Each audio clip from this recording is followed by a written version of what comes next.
Amado Padre Celestial, muchísimas gracias, Señor,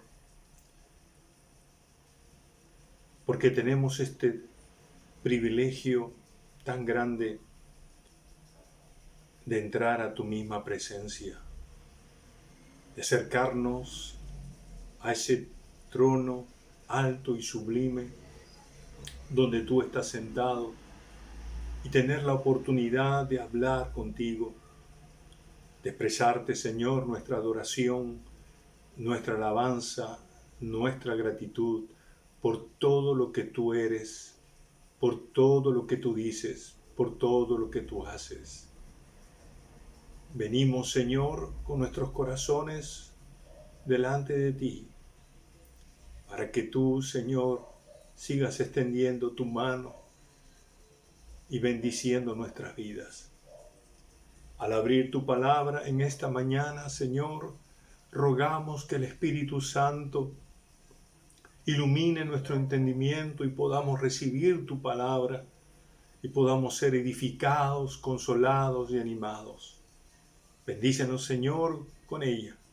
Habla nuestro corazón, te lo pedimos en el nombre de Jesucristo. Amén.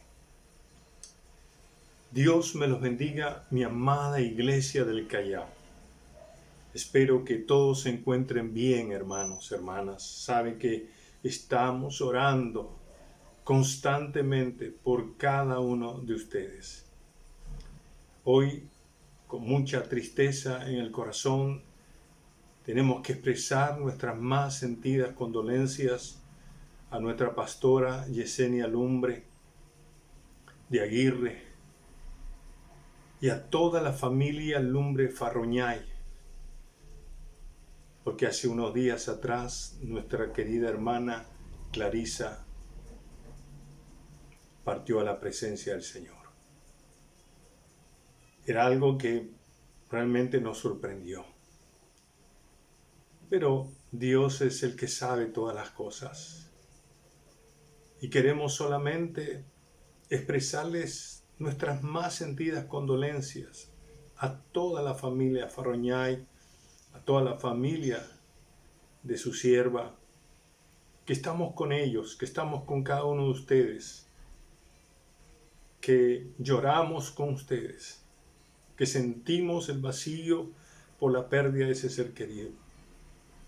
Y oramos que el Señor les consuele, les fortalezca, llene ese vacío que está dejando nuestra hermana Clarisa. Y por favor, hermanos, hermanas, cuidémonos y cuidémonos a los nuestros. Recuerde que estamos en una zona de riesgo extremo, lo cual exige a nosotros mayor cuidado de prevención contra este COVID. Tenemos que usar, si es necesario, doble mascarilla, protector facial, lavarnos constantemente las manos. Hermano, hermana, usted escucha noticia tras noticia de lo que se vive en cada uno de esos hospitales. Por favor, cuidémonos y oremos, sigamos orando sin cesar por todos y cada uno de esos hermanos. Hay una lista enorme de hermanos y hermanas que día tras día nos comunican que han sido contagiados. Algunos están hospitalizados, otros están en casa, pero que Dios los restaure, que Dios los cuide. Y otros hermanos y hermanas están pasando momentos también difíciles en cuanto a la salud, no por el COVID, sino por otras dolencias, por otras enfermedades, y que también están delicados. Por ellos también oramos.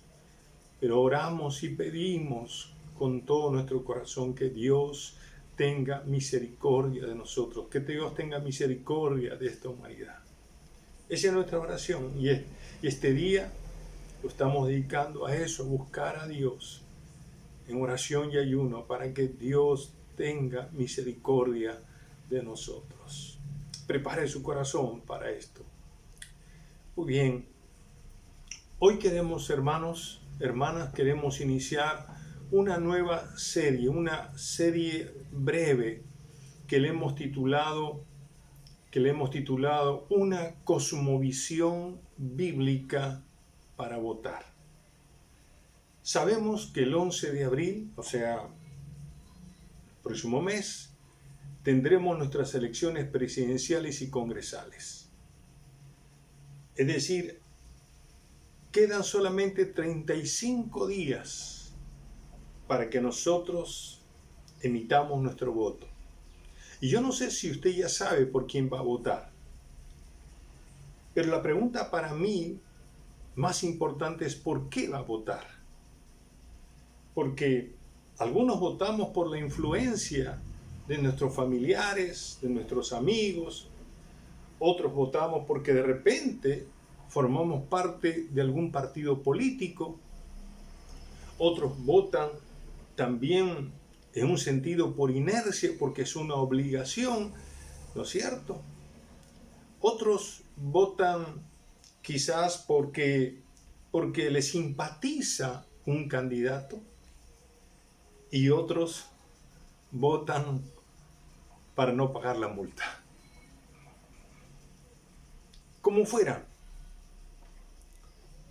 la grosera crisis política y moral en que hoy vivimos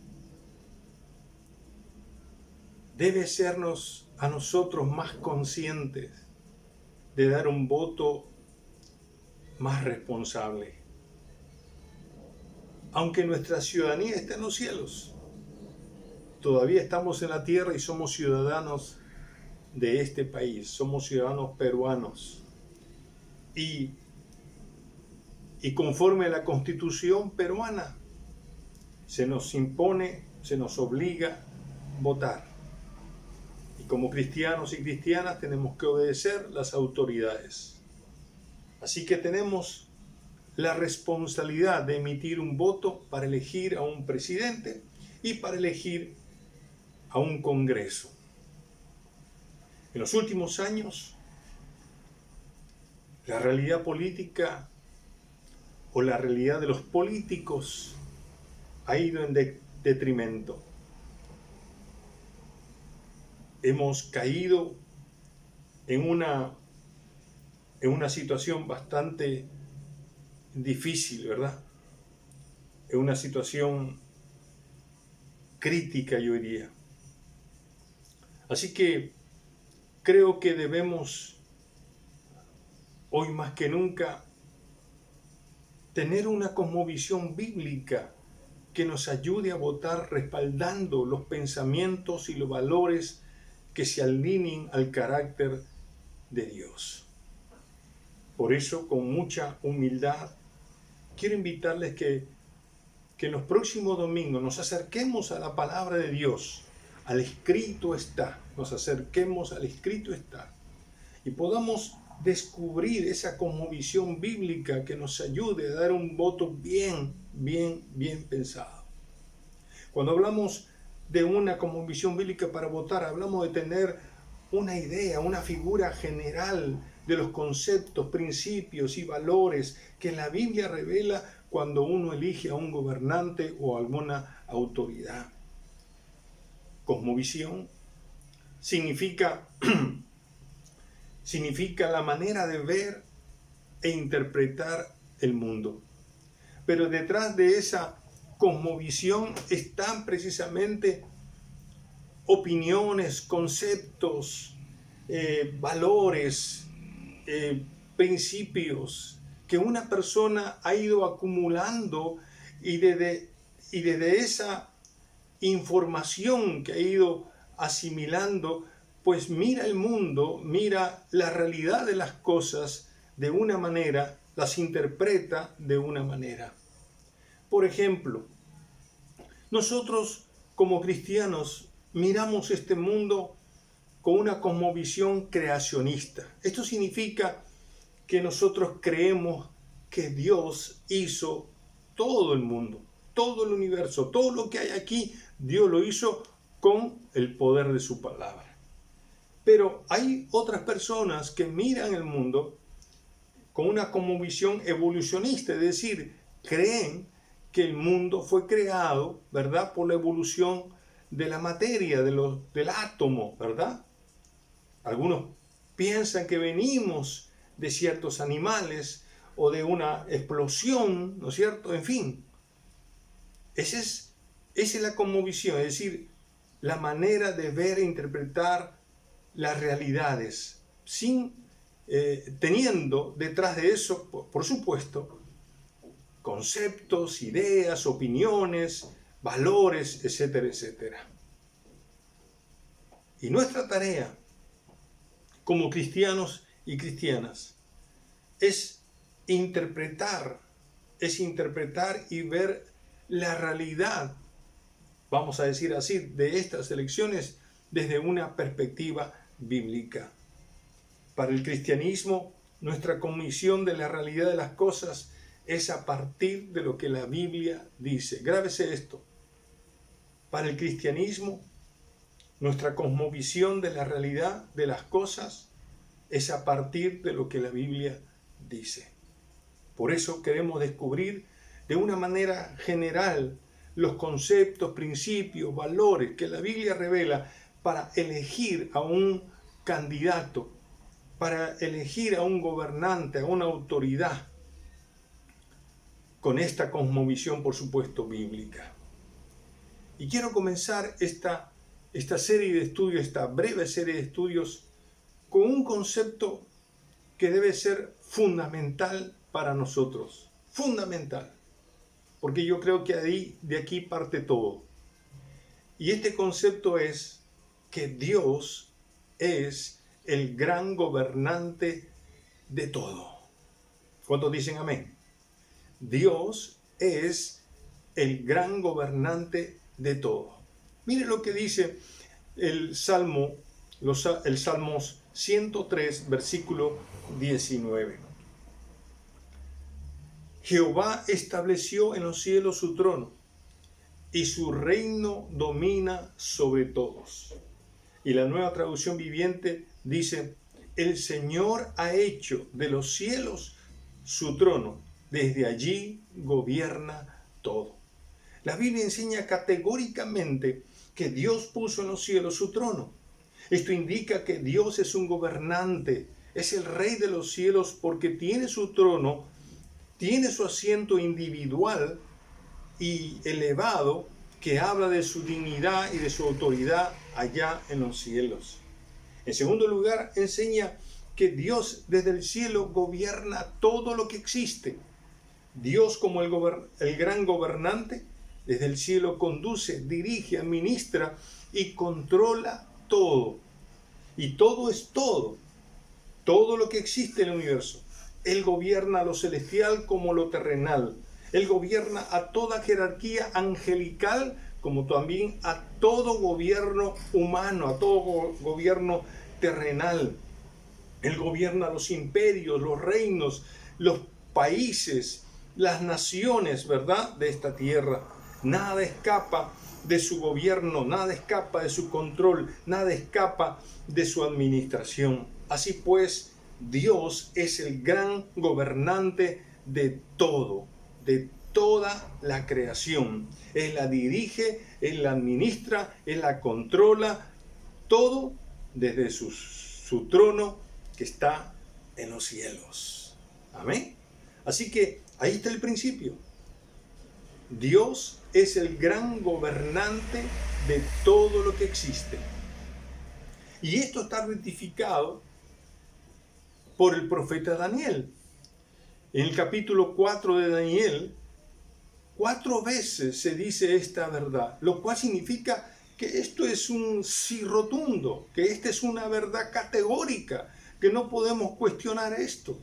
Miren lo que dice Daniel 4, versículo 17, y voy a leerlo en esta Nueva Traducción Viviente. Dice, primero, pues esto es lo que decretaron los mensajeros, es lo que ordenan los santos, para que todos sepan que el Altísimo gobierna los reinos del mundo y los entrega a cualquiera que Él elija, incluso a las personas más humildes. Este versículo fue declarado por el ángel al rey Nabucodonosor, rey de Babilonia, cuando él tenía un sueño. El ángel le dice que Dios ha decretado algo contra él.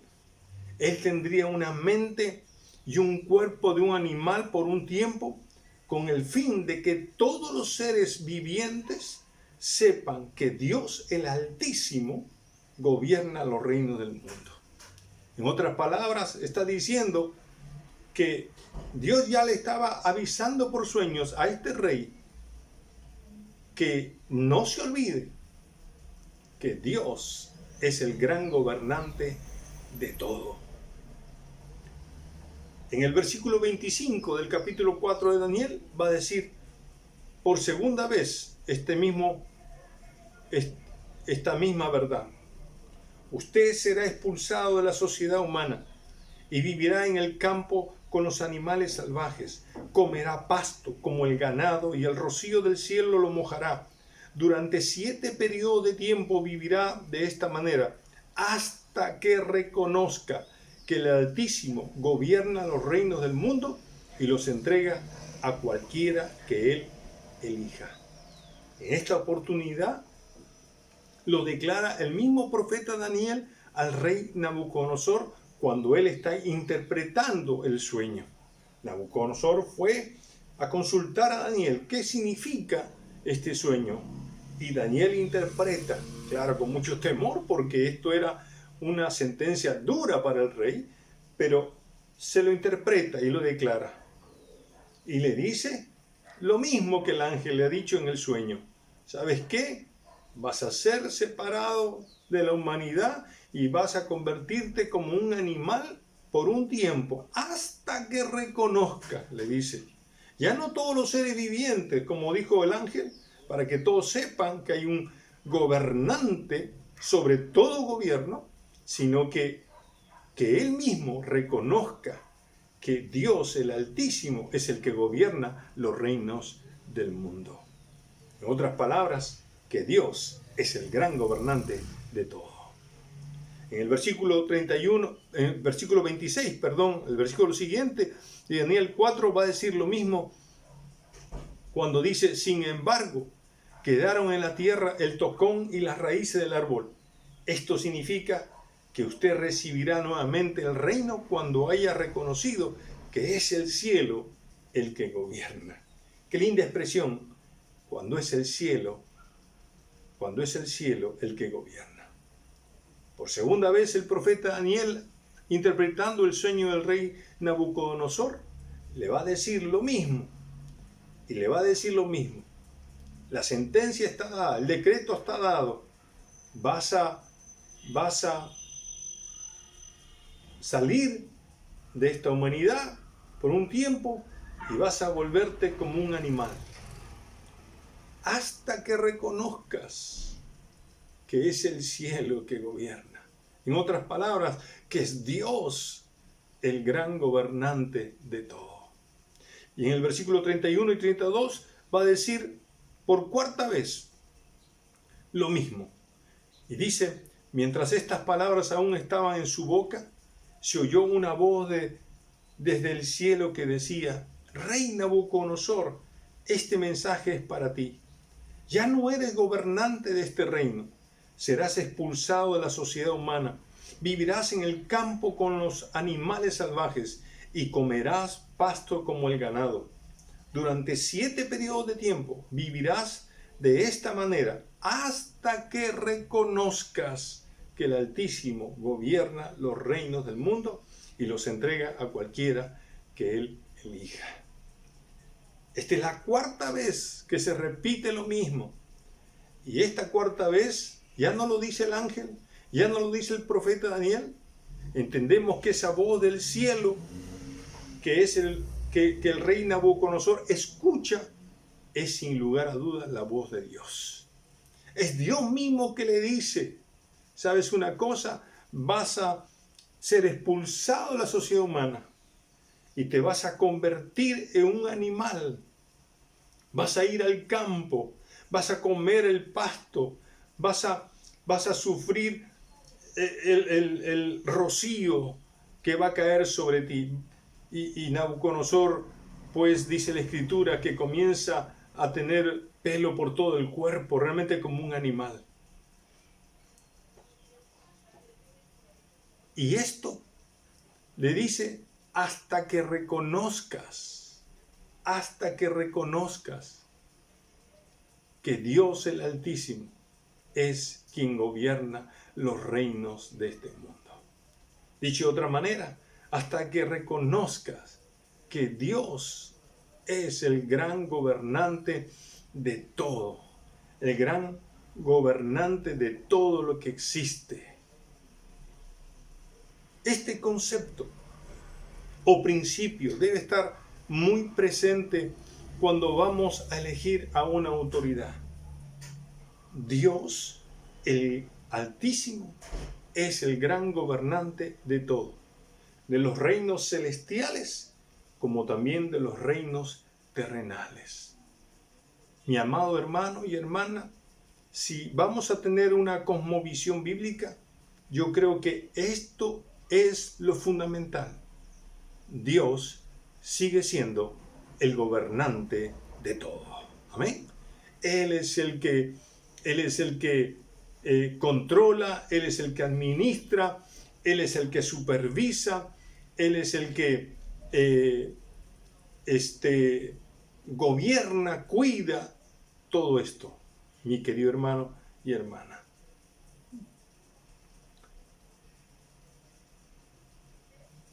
Es digno de resaltar que Dios le haya dicho esto de manera directa al rey Nabucodonosor.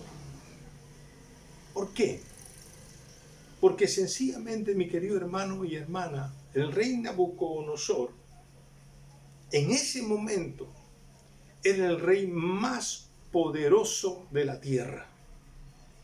Este rey había tenido grandes conquistas, había conquistado tremendos territorios en el oriente.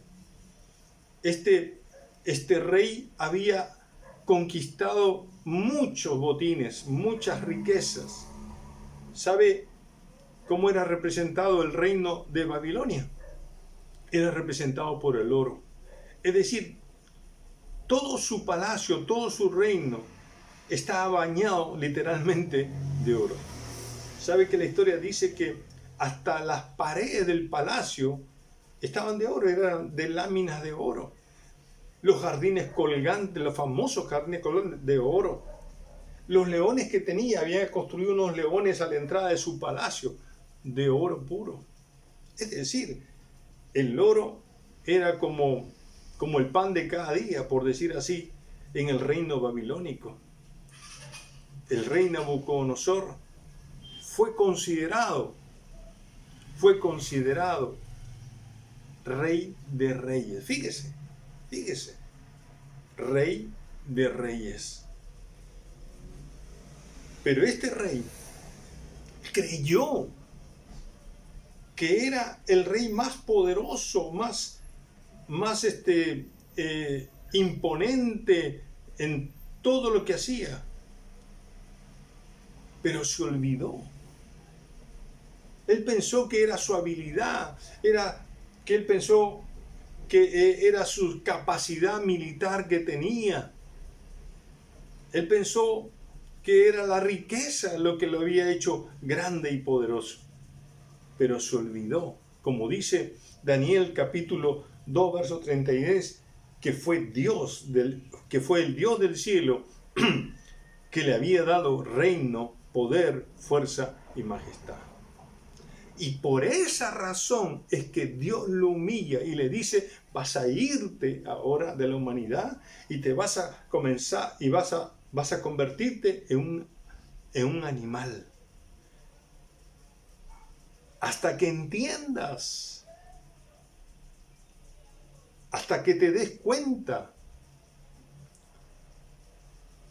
de que Dios es el que gobierna, de que Dios, el Altísimo, el que está ahí en su trono en el cielo, es el que dirige, es el que controla, es el que administra esta este imperio, este reino, estos gobiernos. Hay que recordar que Nabucodonosor fue el que llevó cautivo al pueblo de Dios a Babilonia. Y es ahí donde Dios le dice, cuidado, no te arrogues tú esto, no te llenes de orgullo de que tú eres el que hiciste esto. No, no, no. Yo te puse ahí, dice Dios. Y Nabucodonosor se olvidó de eso. Por eso, mi querido hermano, creo que como cristianos y cristianas debemos tener siempre presente este principio.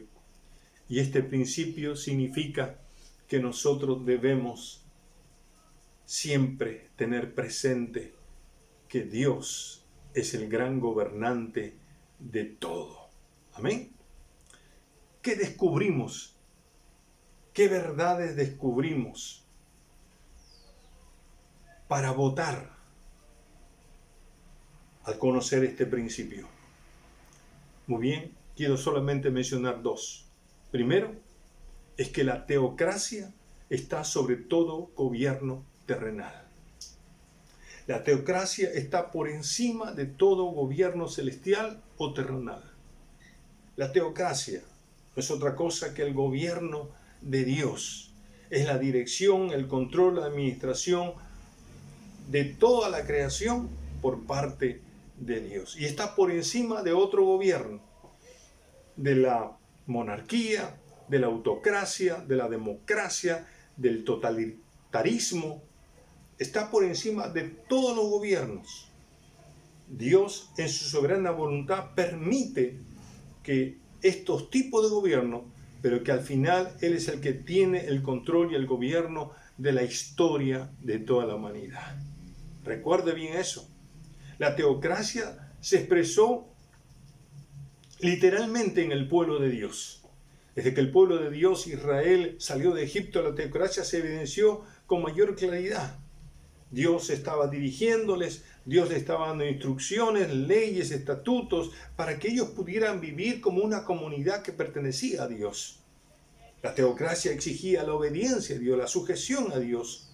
Pero en los días del profeta Samuel, como todos sabemos en la historia bíblica, el pueblo quiso ser como los vecinos, como las naciones paganas. Y pidieron un rey. Y Dios les advirtió, cuidado, porque ustedes piden un rey, y si ustedes piden un rey como las naciones paganas, estas son las consecuencias que van a ocurrir. Y entonces, realmente fue un desaire, fue un insulto para Dios. Era como decir, ¿sabe qué, Señor? Ya no queremos que tú nos gobiernes, ya nos cansamos de tu gobierno. Y realmente eso fue un desastre para el pueblo de Israel. Sin embargo, Dios en su infinita misericordia y bondad les dio un rey, les entregó un rey ciertamente. Lo puso a Saúl. Pero detrás de Saúl puso, al lado de Saúl puso a Samuel, para que Dios no dejara a su pueblo abandonado, siguiera gobernando. A pesar de la terquedad y la necedad del pueblo de Israel, Dios permitió, mejor dicho, este rey. Pero Dios estaba allí detrás del pueblo a través de Samuel. Sin lugar a dudas, Saúl desobedeció a Dios, el pueblo desobedeció a Dios y por lo tanto Dios desechó a Saúl. Y comienza la serie de reyes a lo largo de la historia de Israel. ¿Saben cuántos reyes había en Israel? Hubieron, mejor dicho, 42 reyes, tanto en el reino de Israel como en el reino de Judá. 42. Y solamente 7 reyes hicieron lo bueno ante los ojos del Señor. Es decir, todos los reyes, la gran mayoría de estos reyes, el resto, ¿no es cierto?, practicó las inmoralidades sexuales, practicó la idolatría, practicó la desobediencia abierta contra los mandamientos de Dios. Es decir, ese pueblo se desvió se rebeló contra el gobierno de Dios, contra la teocracia. Y fue duro, fue triste, mi querido hermano, porque esto nos enseña algo. Por esa razón, este pueblo, Israel, en los días de estos reyes desobedientes, inmorales, idólatras, fue llevado cautivo a Babilonia, a un país donde tenía todo eso. No había temor de Dios, y Babilonia tenía un montón de dioses. Y por supuesto, todos esos dioses, todas esas prácticas idolátricas estaban acompañadas de inmoralidades sexuales. ¿Y sabes lo que me enseña esto, mi querido hermano? Y a veces tengo temor. Es que el pueblo tiene el gobernante que merece. Porque si quieren idólatras, si quieren inmorales, si quieren corruptos, si quieren eso, bueno, Dios le da eso. Y no vaya a ser que nosotros estemos entrando en eso por nuestra forma de vivir. Y Dios nos da los presidentes que nosotros merecemos, que nosotros mismos estamos eligiendo porque andamos de la misma manera. Debemos tener cuidado. Por eso que la teocracia sigue vigente para el pueblo de Dios, para la iglesia del Señor. El gobierno de Dios sigue presente para nosotros, mi querido hermano.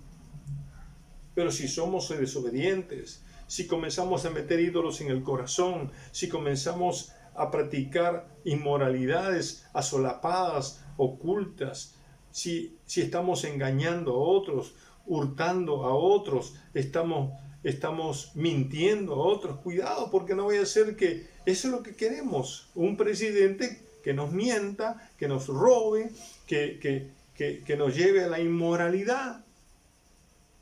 No, hermano, cuidado con eso. ¿Quién está en el trono? Dios, hermano. Él está en el trono, Él sigue en el trono, Él está en los cielos, sí, y está sentado en su trono. Él ve todo, Él escucha todo, Él sabe todo, y Él puede todo también.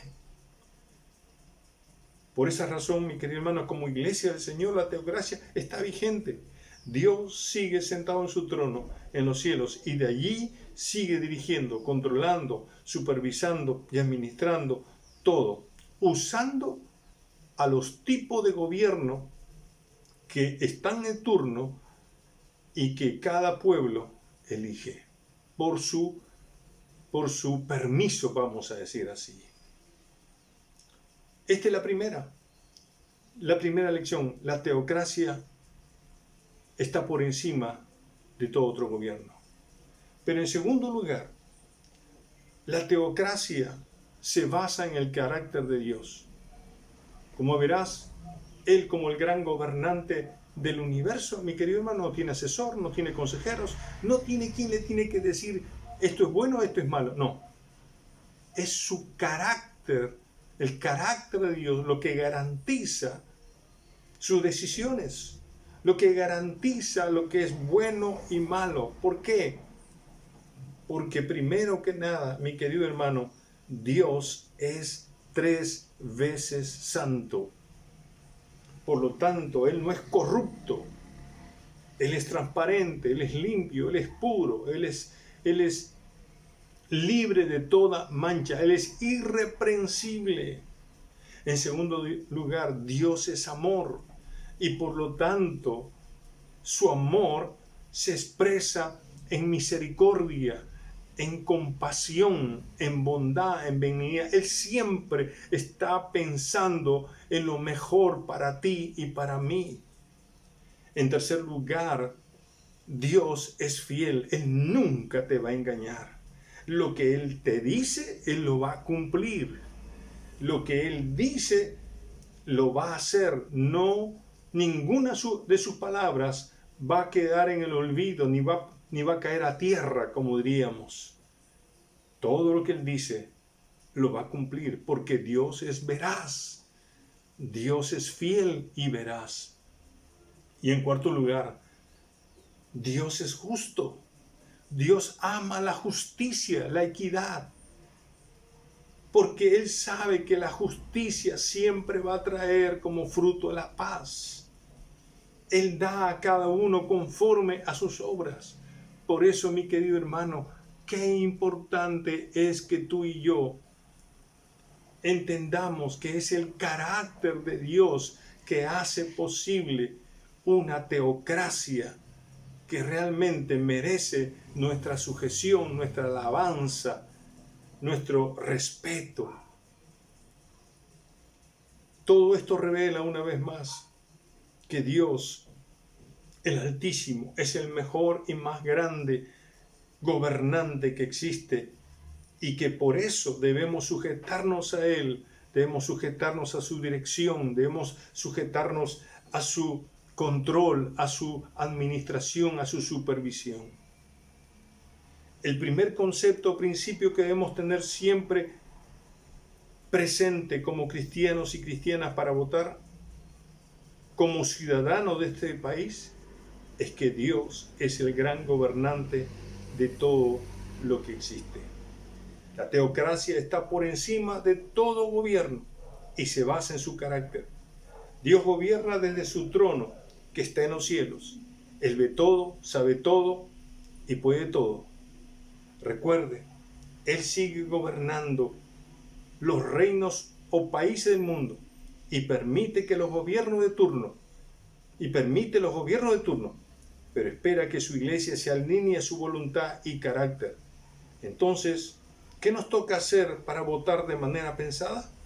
Nuestra tarea es saber si los candidatos y sus propuestas se acercan al carácter de Dios.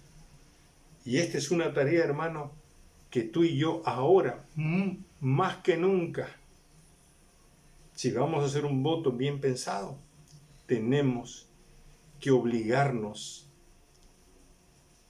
a investigar, a buscar esta información. Le pongo allí un link donde ustedes pueden buscar esto, transparencia.org.p, y ustedes podrán encontrar ahí todas las propuestas de los candidatos. Esto me alcanzó un hermano y esta es una tarea que tenemos todos, y yo el primero, incluirme a buscar y saber quiénes son, primero, y qué están proponiendo. Al terminar, ¿quién es el que gobierna todo? Dios. ¿Desde dónde gobierna? Del trono que está en los cielos. ¿Y cómo gobierna? Con su carácter, con santidad, amor, verdad y justicia. Si Dios es el gran gobernante de todo, esto ya nos dice algo, que Él merece toda nuestra sujeción y alabanza, y que Él nos dice, si tienes que votar por algo, vota por lo honesto, vota por lo bueno, vota por la verdad y vota por la justicia. Que Dios nos ayude a ir formando esta cosmovisión bíblica para hacer un voto bien pensado. Amén. Vamos a orar. Padre bueno, te damos gracias por tu palabra. Gracias, Señor, por lo que tú nos has enseñado. Te adoramos y te bendecimos, Dios de los cielos, que estás sentado en tu trono, mirándonos en este momento y gobernando la creación. Tú sabes todo lo que pasa. Tú sabes lo que los gobernantes hacen, Señor. No hay nada que se escapa de tus ojos, de tus oídos. Por eso, Padre, nos sujetamos a ti, nos sujetamos a tu gobierno, nos sujetamos a tu supervisión, a tu control, a tu dirección, Señor. Padre, ayúdanos a formar una cosmovisión bíblica de tal manera que hagamos un voto en estas elecciones alineados a tu voluntad y a tu carácter. Gracias por tu palabra en el nombre de Jesús. Amén. Amén. Que Dios nos siga bendiciendo. Un abrazo para cada uno de ustedes.